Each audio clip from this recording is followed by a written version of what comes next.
In this video, we will discuss Marshallian and Walrasian approaches of stability of equilibrium. This is part 3 of the 5 videos on equilibrium.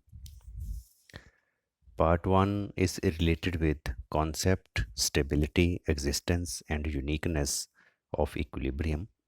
Part 2 is related with stable, unstable and metastable equilibrium.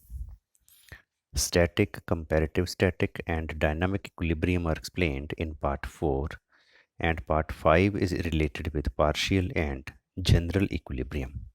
Here in part 3 you will find Marshallian and Walrasian approaches of stability of equilibrium.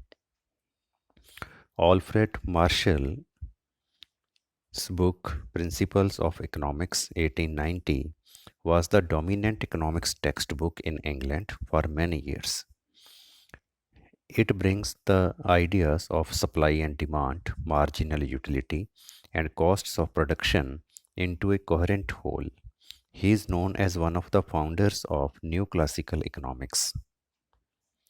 Leon Walras was a French mathematical economist and geologist, developed from the writings of American economist and social reformer Henry George.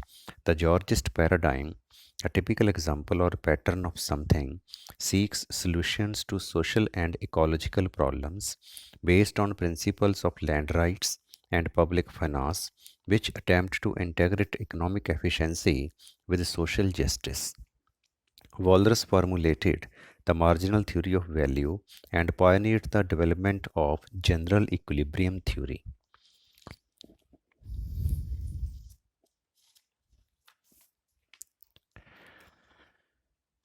Walras stated that equilibrium exists when excess demand equals zero. जब excess demand के बराबर supply हो जाए, जितनी demand हो उतनी supply हो जाए, फालतू डिमांड ना हो, एक्सेस डिमांड ना हो, तब हम कहते हैं इक्विलिब्रियम. तो जितनी डिमांड है अगर हम उतनी सप्लाई कर दें, it means equilibrium. On the basis of Walras' definition, we will discuss the shortage and surplus situation in this part of the video.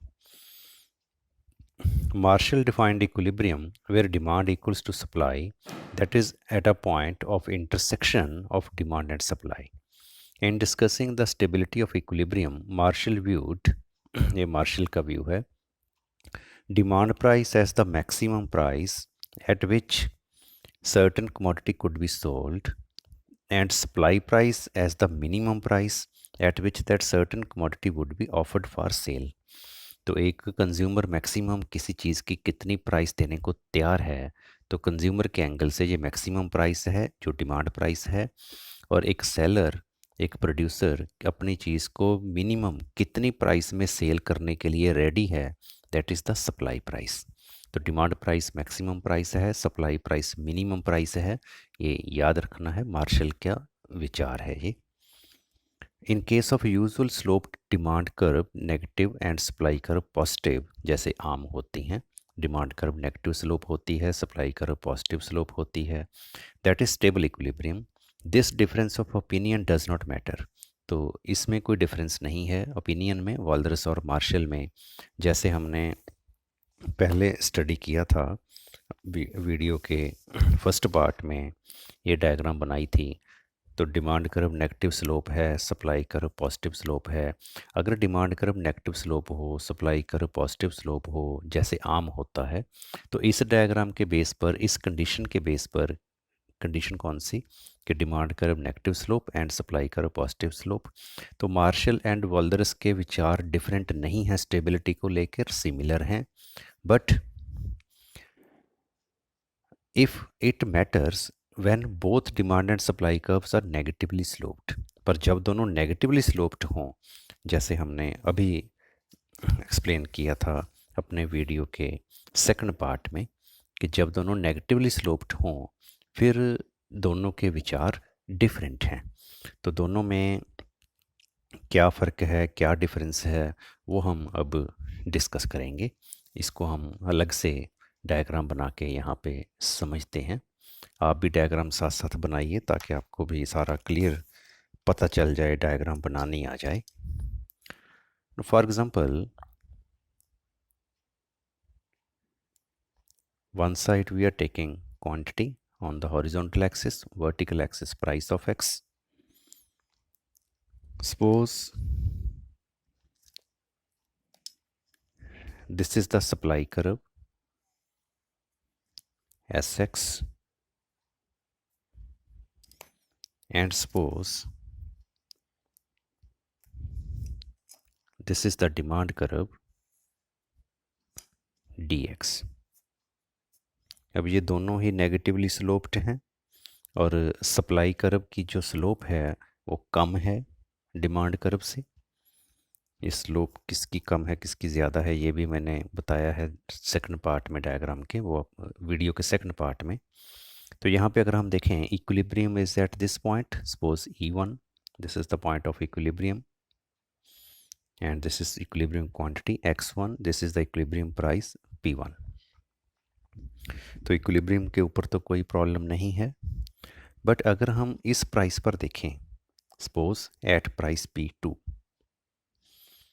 तो जैसे हमने अनस्टेबल इक्विलिब्रियम में स्टडी किया था सेकंड पार्ट में भी वीडियो के, ये वाला जो पोर्शन हमने स्टडी किया था, अगर इस हिसाब से देखें तो यहाँ पे अगर P2 प्राइस है तो वॉलर्स के अकॉर्डिंग ये अनस्टेबल सिचुएशन है। हम इसको लिखते हैं वॉलर्स के according this is unstable. Unstable क्यों है? क्योंकि अगर हम P2 प्राइस पर देखें, P2 प्राइस पर डिमांड है P2 से लेकर B तक और सप्लाई है P2 से लेकर A तक। तो इतनी शॉर्टेज है, दिस इज़ द शॉर्टेज, क्योंकि डिमांड ज़्यादा है सप्लाई कम है। A B is the shortage. अब शॉर्टेज होने से प्राइस बढ़ेगी, प्राइस बढ़ेगी इसका मतलब हम दोबारा P1 पर नहीं आएंगे, इसलिए वॉलर्स ने कहा है कि ये अनस्टेबल है। बट मार्शल जो हैं, मार्शल ने इस कंडीशन को कहा है स्टेबल। तो मार्शल ने इस कंडीशन को स्टेबल क्यों कहा है? क्योंकि अकॉर्डिंग टू मार्शल जब P2 प्राइस है, P2 प्राइस पर जो डिमांड प्राइस है वो ज़्यादा है, जो सप्लाई प्राइस है वो कम है। तो डिमांड ज़्यादा होने की वजह से जो प्रोड्यूसर हैं वो और ज़्यादा सप्लाई करेंगे, और ज़्यादा सप्लाई करेंगे तो प्राइस कम हो जाएगी, P1 पर आ जाएगी। तो ये मार्शल का व्यू है। इसका मतलब क्या हुआ कि जो हमने वीडियो के सेकंड पार्ट में डिस्कस किया था स्टेबिलिटी को, अगर आपको याद हो सेकंड पार्ट वीडियो का, तो हमने यहाँ पे सप्लाई कर्व को लिया था, ये डिमांड कर्व को लिया था, तो हमने वॉलर्स के हिसाब से इसको कहा था कि ये अनस्टेबल है, क्योंकि डिमांड ज़्यादा है सप्लाई कम है, प्राइस और ज़्यादा बढ़ जाएगी। इट मीन्स ये अनस्टेबल सिचुएशन है। इट मीन्स जो हम जनरली स्टडी करते हैं वो वॉलर्स का व्यू स्टडी करते हैं इस केस में, बट मार्शल के अकॉर्डिंग ये स्टेबल सिचुएशन है। तो अगर हम वॉलर्स स्टेबल एंड मार्शल अनस्टेबल बनाना हो, one side quantity x, other side it's price, तो इसको हम डिमांड लिखेंगे, इसको सप्लाई लिखेंगे। Suppose demand is this dx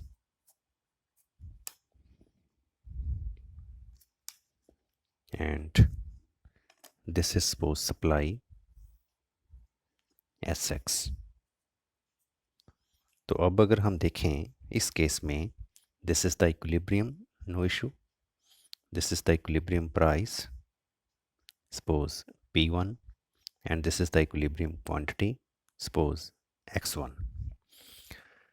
now suppose at this price P2 अगर हम चेक करें, this is suppose A point, this is suppose B point, तो P2 प्राइस पर सप्लाई जो है वो है P2 से लेकर B तक, और जो डिमांड है वो है P2 से लेकर A तक। इट मीन्स ये सरप्लस है। सरप्लस का मतलब प्राइस कम हो जाएगी और P 1 पर आ जाएगी। तो वॉल्डर्स ने इसको कहा है स्टेबल।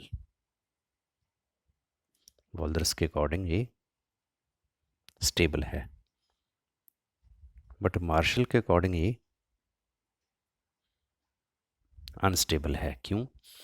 क्योंकि मार्शल के अकॉर्डिंग जब हम P2 प्राइस पर जाएंगे तो यहाँ पर सप्लाई ज़्यादा है, डिमांड कम है, तो प्रोड्यूसर्स सप्लाई कम करेंगे। जब प्रोड्यूसर सप्लाई कम करेंगे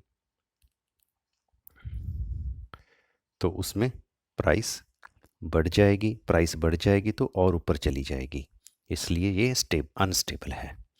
तो स्टेबल का मतलब अगर हम ओरिजिनल पोजीशन पर वापस आ जाएं दैट इज़ अ स्टेबल, अगर हम ओरिजिनल पोजीशन से दूर चले जाएं दैट इज़ अनस्टेबल। तो वॉल्डर्स के अकॉर्डिंग हम वापस आएंगे, मार्शल के अकॉर्डिंग हम दूर जाएंगे।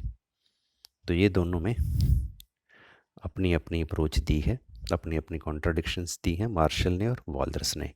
तो दूसरे वीडियो के पार्ट में जो हमने डिस्कस किया था अनस्टेबल को, स्टेबल को, वो हमने किया था वॉल्डर्स के अकॉर्डिंग।